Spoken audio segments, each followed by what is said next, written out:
भारत में शायद ही कोई ऐसा होगा जो 26/11 की घटना को ना जानता हो। 2008 26 नवंबर को जो घटना भारत में हुई थी उसने पूरी दुनिया को हिला कर रख दिया था। देश में 5 राज्यों के विधानसभा चुनाव आने वाले हैं और इससे पहले इसकी चर्चाएं जोरों से चल रही हैं। 26 नवंबर 2008 की शाम जब पाकिस्तान के 10 आतंकी भारत में आए थे और ताज होटल के साथ साथ ओबरॉय होटल, रेलवे स्टेशन और कई जगहों को उन्होंने अपना निशाना बनाया था। 26 नवंबर की रात 9 बजे यह आतंक शुरू हुआ था और 29 नवंबर की सुबह 7 बजे खत्म हुआ था।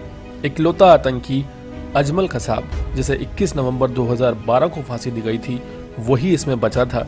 बाकी आतंकियों को मार दिया गया था, लेकिन इसमें 11 जवान शहीद हो गए थे। 166 लोगों ने अपनी जान गंवाई थी। 9 आतंकियों का एनकाउंटर हुआ था और एकमात्र अजमल कसाब को जिंदा पकड़ा गया था। पूरे मामले पर विवाद क्यों हो रहा है, इसकी एक बड़ी वजह है। मनीष तिवारी जो कांग्रेस के वक्ता हैं, उन्होंने अपनी एक किताब लिखी है और उस किताब में उन्होंने इस बात का जिक्र किया है। उन्होंने सवाल उठाए हैं कांग्रेस की यूपीए सरकार पर।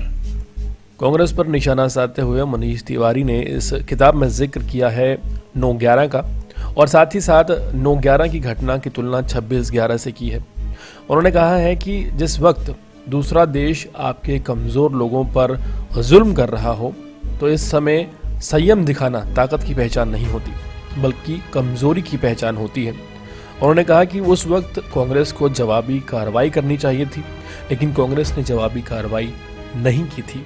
कांग्रेस उस भयानक वक्त में कार्रवाई क्यों नहीं कर पाई थी, इस पर सवाल उठाए हैं मनीष तिवारी ने अपनी किताब में। वहीं मनीष तिवारी ने ये सवाल उठाकर अपने लिए मुश्किलें खड़ी कर ली हैं। मनीष तिवारी को लेकर कहा जा रहा है कि जल्द ही कांग्रेस पार्टी उन पर एक्शन लेने वाली है।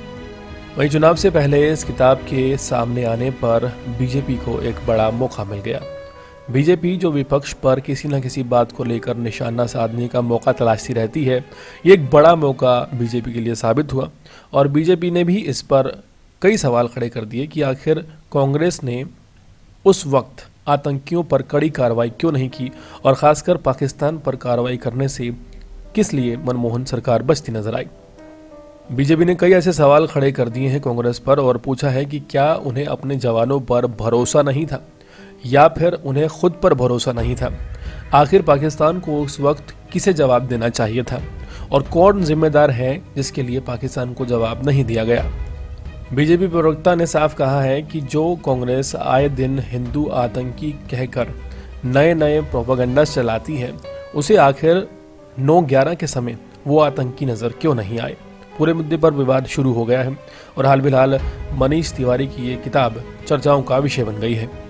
देश और दुनिया की तमाम खबरों से जुड़े रहने के लिए हमारे चैनल को सब्सक्राइब करना बिल्कुल न भूलें, ताकि आप तक पहुंचता रहे हमारा हर लेटेस्ट अपडेट।